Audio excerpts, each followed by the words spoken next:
On sait à peu près ce qui se passe depuis 72 heures dans le détroit d'Ormuz, dans le golfe Persique. Les deux camps s'affrontent en gros à cause du blocus imposé par les États-Unis, qui va complètement à l'encontre du cessez-le-feu. En réalité, il n'y a pas de cessez-le-feu. C'est plutôt une sorte de pause en ce moment même, pendant qu'on parle. Et les deux parties savent très bien que ça peut reprendre dans 1 heure, dans une journée, 2 jours, une semaine. Personne ne sait quand cette situation va exploser et se transformer en une nouvelle grande guerre, une nouvelle phase du conflit. Mais ce qui s'est passé au cours des 48 dernières heures, c'est une sorte d'affrontement entre l'Iran et les États-Unis. Parce que les États-Unis ont attaqué 2 de ces pétroliers qui devaient rejoindre les ports iraniens.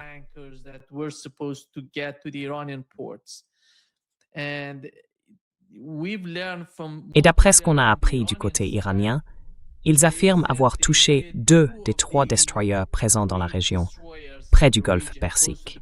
Du côté des États-Unis, on dit que rien de tout cela ne s'est produit. Donald Trump lui-même n'a rien mentionné à ce sujet. Il a déclaré qu'aucun destroyer n'avait été touché. Mais les Américains ont soutenu qu'ils avaient frappé 7 vedettes rapides dans le détroit d'Ormuz. Aujourd'hui, j'en ai parlé avec le professeur Miranda. Il m'a dit que non, ils avaient touché aucune de ces vedettes rapides. En réalité, ils auraient frappé certains bateaux civils. Parce que quand on touche des vedettes rapides, on tue du personnel militaire. Et en Iran, quand des militaires sont tués, ce sont des martyrs, et on ne peut pas le cacher. Ce n'est pas facile de dissimuler l'homme qui a été tué lors d'une opération dans ce genre de combat. Et il y a quelques instants, on a vu cette vidéo apparaître. Comme on le voit, l'un de ces hors-bords suit le destroyer américain qui s'éloigne. Et l'homme qui parle dans la vidéo dit « Oui, allez-y, fuyez ». Ici, c'est le berceau de la terre des Iraniens. Ici, c'est la paix de l'islam. Voilà la réalité de ce qui se passe. Les deux camps s'affrontent, chacun avec sa propre rhétorique. Ils ont fait leur choix. Mais comment voyez-vous ce blocus sur le long terme? On se dirige clairement vers une forme d'escalade. Quelle est votre analyse, votre lecture de la situation?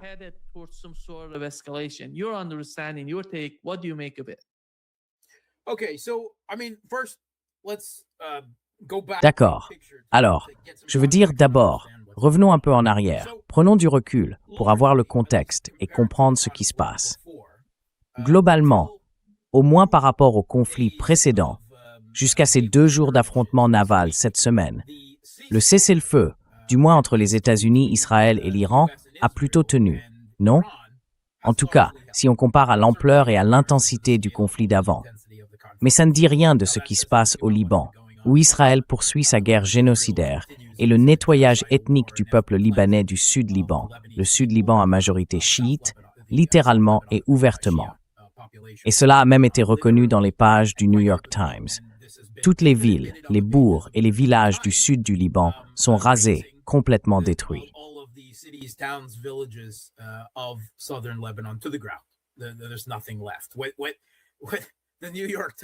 Il ne reste plus rien. Ce que le New York Times appelle la solution Gaza, c'est oui, un génocide. Et ça continue maintenant au Liban. Le soi-disant cessez-le-feu conclu là-bas n'a en réalité rien à voir avec le Hezbollah. Il a été signé entre le gouvernement fantoche de Joseph Aoun et les Israéliens. En ce moment, les Américains font tout ce qu'ils peuvent, avec les Israéliens, pour pousser l'armée libanaise, qui, disons-le, n'est pas vraiment capable d'affronter directement le Hezbollah, à relancer en somme un conflit civil, une guerre civile au Liban. Pendant ce temps, le Hezbollah mène, disons, une guerre de guérilla, une guerre d'usure dans le sud du Liban contre Israël. Et ils utilisent de façon très efficace et de plus en plus sophistiquée des drones, notamment des drones FPV.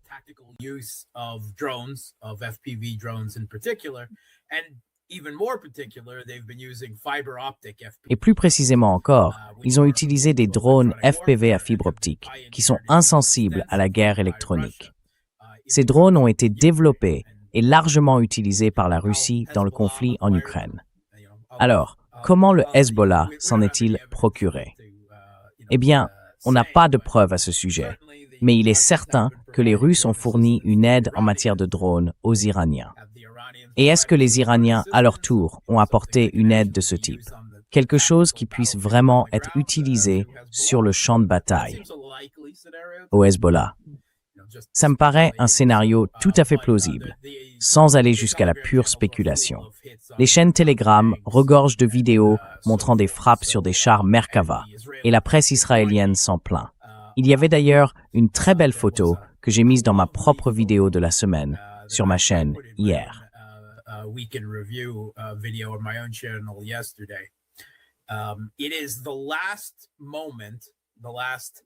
C'est le dernier instant, la dernière image d'un conducteur de bulldozer israélien, un conducteur d'excavatrice qui travaillait à raser l'un des villages chiites du sud du Liban.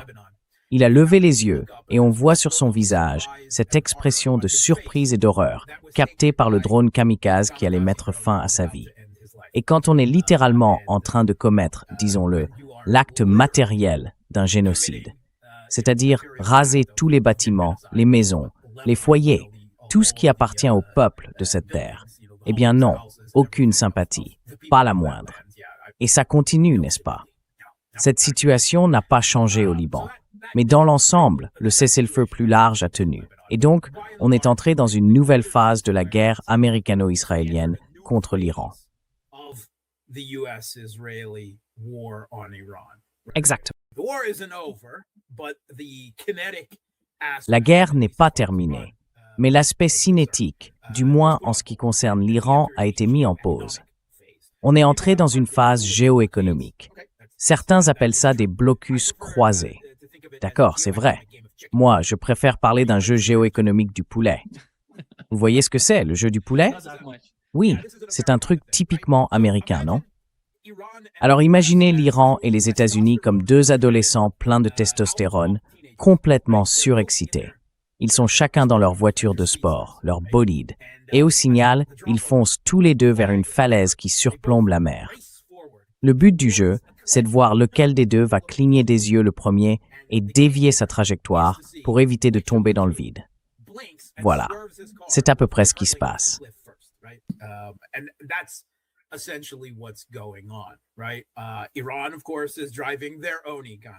Oui, l'Iran, bien sûr, fait tourner sa propre économie.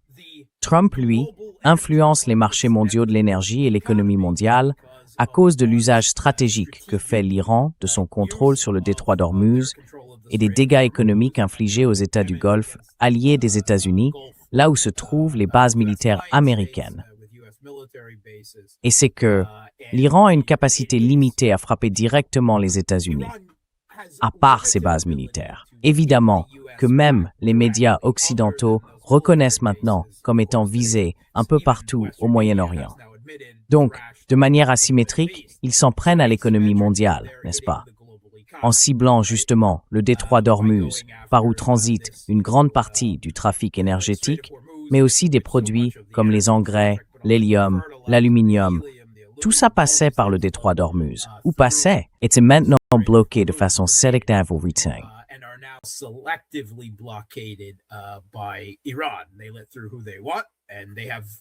Ils laissent passer qui ils veulent, et ils ont maintenant mis en place des règles, des péages et tout ce qui va avec.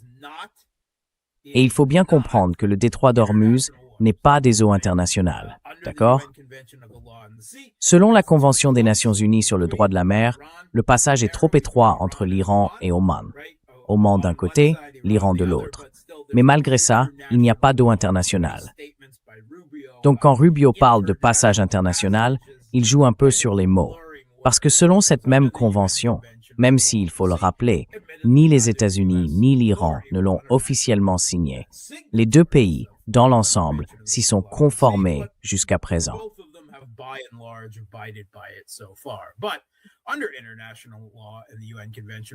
Mais selon le droit international et la Convention des Nations Unies sur le droit de la mer, l'Iran soutient qu'il est attaqué et qu'il a donc le droit de prendre cette initiative. Un détroit qui se trouve, vous savez, dans ses propres eaux territoriales, sous son contrôle, pour sa propre sécurité, alors qu'il est sous attaque. Et franchement, ça me paraît assez plausible sur le plan juridique. Mais bon, je ne suis pas juriste en droit international. Donc voilà, c'est l'argument qu'ils avancent. Donc, on a ces deux bolides qui foncent droit vers la falaise, et la question, c'est de savoir lequel subira le plus de dégâts ou lequel pourra encaisser le plus, aussi à cause des conséquences économiques de ces blocus. Encore une fois, le détroit d'Ormuz face à la tentative américaine. Leur blocus ou contre-blocus est censé viser les ports iraniens, mais il n'est pas mené depuis la côte iranienne.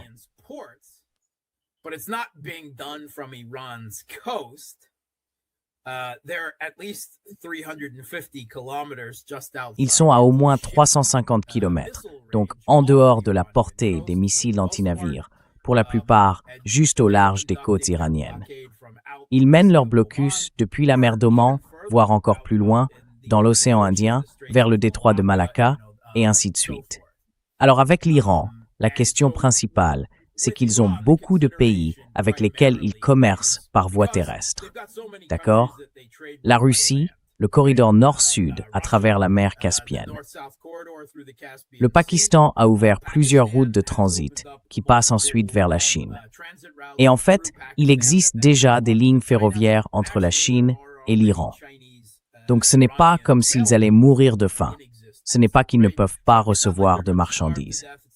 La vraie question, c'est comment faire sortir le pétrole, n'est-ce pas? Parce que ça reste une part importante de l'économie iranienne. Et surtout du budget du gouvernement.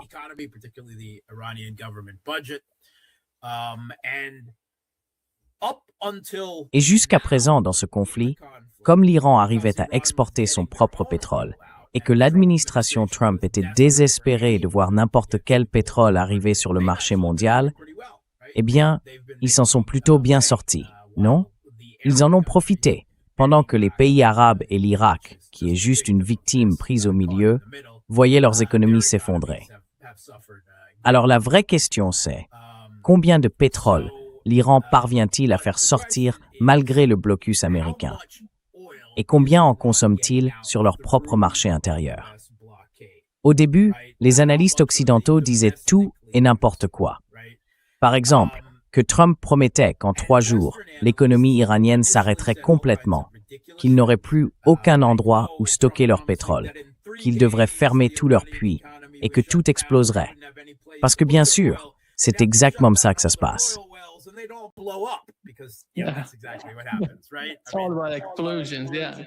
D'accord. Oui, très bien. Donc, 2 semaines plus tard, nous y voilà. Et maintenant, enfin, les grands médias occidentaux commencent à changer de ton. Il faut être juste. Ce n'était pas seulement moi, mais à peu près tout le monde dans les médias alternatifs le disait depuis le début. L'Iran peut tenir bien plus longtemps que ce que les médias occidentaux affirmaient. Reuters a publié hier un article citant anonymement des sources du renseignement américain, disant que les Iraniens peuvent tenir des mois, qu'ils peuvent résister au blocus américain. Franchement, je ne sais pas si on a besoin d'une preuve plus claire. Donc quoi que dise Trump, on le regarde surtout pour le côté divertissant.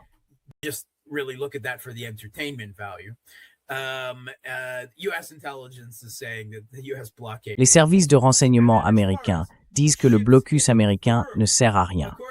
Et pour ce qui est des navires qui passent, d'après des observateurs indépendants comme Tanker Trackers, l'Iran a réussi à faire passer un grand nombre de navires, des dizaines même, à travers ce qu'on appelle le blocus. Un blocus américain très perméable. Bien plus de navires sont passés qu'interceptés. Beaucoup plus. Oui, peut-être 10% ont été interceptés. Et encore, ça inclut les navires qui entrent et qui sortent. Donc l'économie iranienne, oui, elle subit un peu plus de pression, mais elle est sous sanction, sous pression maximale depuis des années. Voilà. Ils peuvent encaisser cette pression. Pour eux, c'est un combat existentiel.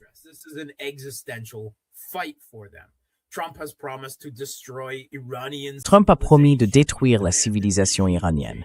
Il a exigé un changement de régime, une reddition sans condition, et de les bombarder jusqu'à les ramener à l'âge de pierre, pour qu'ils ne puissent jamais se relever, n'est-ce pas? C'est tout ce discours génocidaire qu'il utilise depuis un moment. Les Iraniens ont tout intérêt à supporter un peu de dégâts économiques pour survivre. Pendant ce temps, l'économie mondiale ne va pas très bien. En Asie, des alliés des États-Unis, comme le Japon et la Corée du Sud, ont déjà commencé à rationner l'essence. Il y a une crise du carburant d'aviation partout dans le monde. Lufthansa, la compagnie européenne, a annulé 20 000 vols, la dernière fois que j'ai vérifié. Et Spirit Airlines a fait faillite.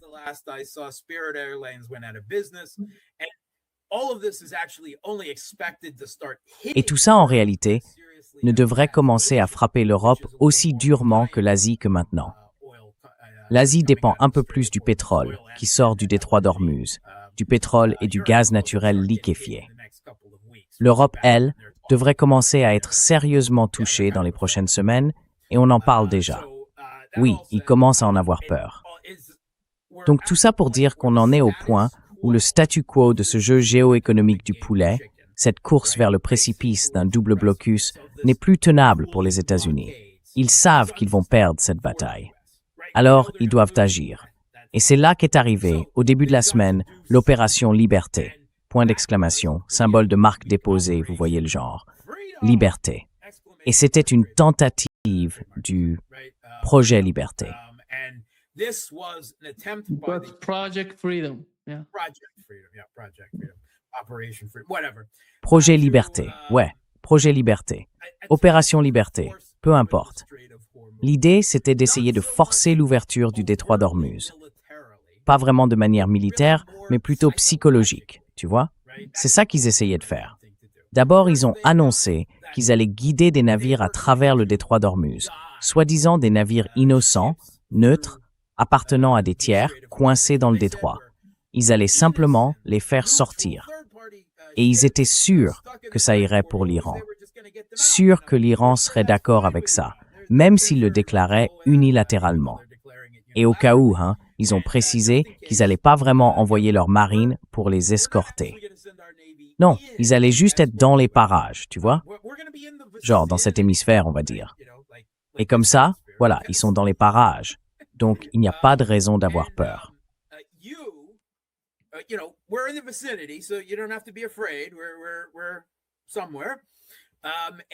On est quelque part. Et vous savez, les pétroliers et les cargos dans le détroit d'Ormuz. Ce qu'on leur disait de faire, c'était d'appuyer à fond sur l'accélérateur, de coller à la côte d'Oman et de prier pour ne pas heurter de mines marines. Et avec un peu de chance, ils passeraient. C'est ce qu'on leur a dit. Alors, au début, ils ont envoyé quelques navires en direction du détroit d'Ormuz. Et en même temps, il y avait déjà 2 navires de transport battant pavillon américain dans le détroit. Ces navires-là, en fait, ce sont des bâtiments qui d'habitude font du commerce, mais qui font aussi partie de la réserve de transport naval des États-Unis. Ce qui veut dire qu'ils peuvent être placés sous ordre militaire. Voilà. Comme ça, si les États-Unis ont besoin de déplacer du matériel, ils disposent de cette capacité supplémentaire, cette réserve.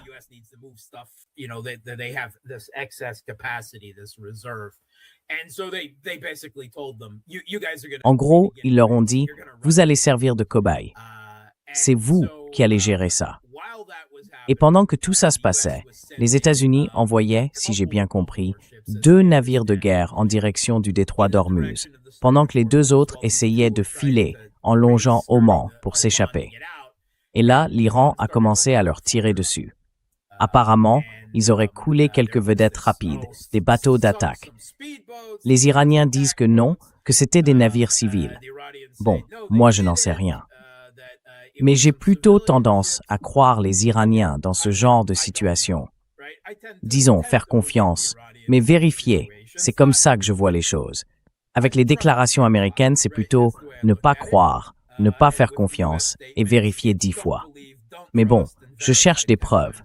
Et pour l'instant, je n'ai rien trouvé de vraiment convaincant, ni d'un côté ni de l'autre. Mais au fond, ça ne change rien.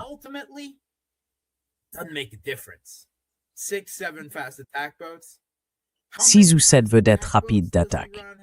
Combien l'Iran en a, au juste? 2500, quelque chose comme ça? Il y a une raison pour laquelle on les appelle la flotte moustique, non? Parce que c'est un peu comme la saison des moustiques en Sibérie. C'est fou. Donc sur le plan stratégique, et c'est ça qui m'inquiète, ça ne change rien. qu'on parle de 6 ou 7 vedettes rapides, peu importe. Ils en ont plein. Vraiment plein. Ils peuvent les équiper de missiles anti-navires, de mines marines, de drogue, de n'importe quoi. Ces bateaux sont extrêmement polyvalents.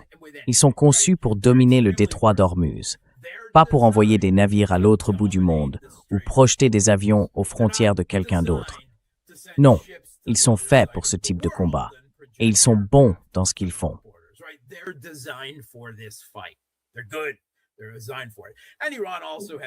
C'est fait pour ça. Et l'Iran, lui, a aussi des sous-marins de type G, des drones sous-marins, des drones de surface, des drones aériens, des missiles de croisière. Bref, ils ont tellement d'options que ça ne change plus grand-chose. Du coup, les Américains se sont vite repliés. Ils ont peut-être réussi à évacuer ces 2 transports, mais personne d'autre n'a suivi. Enfin, 2 ou 3 navires ont essayé et ils ont été touchés. Voilà.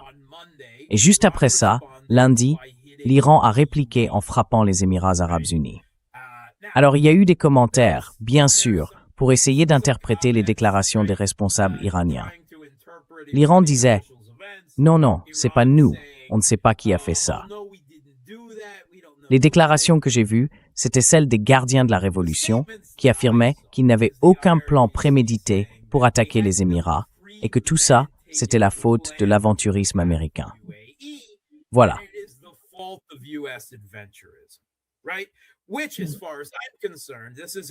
En ce qui me concerne, ça revient à dire que l'Iran dit « Oui, on les a frappés, mais seulement en représailles à la tentative américaine, ce fameux projet Freedom, pour rouvrir le détroit d'Ormuz. » Et c'est comme ça que je le comprends. Si quelqu'un veut l'interpréter autrement, pas de problème. Ça me va très bien. Les Émirats arabes unis abritent des bases militaires américaines utilisées pour attaquer l'Iran. Ce qui fait d'eux, selon le droit international, un participant à ce conflit, et donc, d'une certaine manière, responsable. Alors l'Iran a dit « À toi Trump » et boum, les Émirats. Voilà ce qu'ils ont fait, parce qu'ils ont considéré cette tentative de forcer l'ouverture du détroit d'Ormuz comme une violation du cessez-le-feu. Et encore une fois, à mes yeux, c'est tout à fait légitime. En plus, ce qu'ils ont visé aux Émirats, c'est l'oléoduc et le port de Fujairah. Je le prononce bien? Fujairah. D'accord. Donc, c'est bien le contournement des Émirats arabes unis parce que c'est un oléoduc qui passe en dehors du détroit d'Ormuz, n'est-ce pas? Là où les gardiens de la révolution iranienne contrôlent le détroit, ce port se trouve à l'extérieur. Du coup, les Émirats ont quand même pu exporter une part importante de leur pétrole. Un peu comme l'Arabie saoudite qui peut le faire dans une certaine mesure, grâce à l'oléoduc Est-Ouest qui traverse le désert saoudien jusqu'à Yanbu sur la mer Rouge. L'Arabie saoudite et les Émirats ont donc été moins touchés que les autres États arabes du Golfe parce qu'ils disposent de ces voies de contournement du détroit d'Ormuz. Alors l'Iran a frappé ce contournement, ils l'ont visé plusieurs fois, et ensuite ils ont déclaré qu'ils étendaient leur contrôle du détroit d'Ormuz pour inclure aussi le port de Fujairah.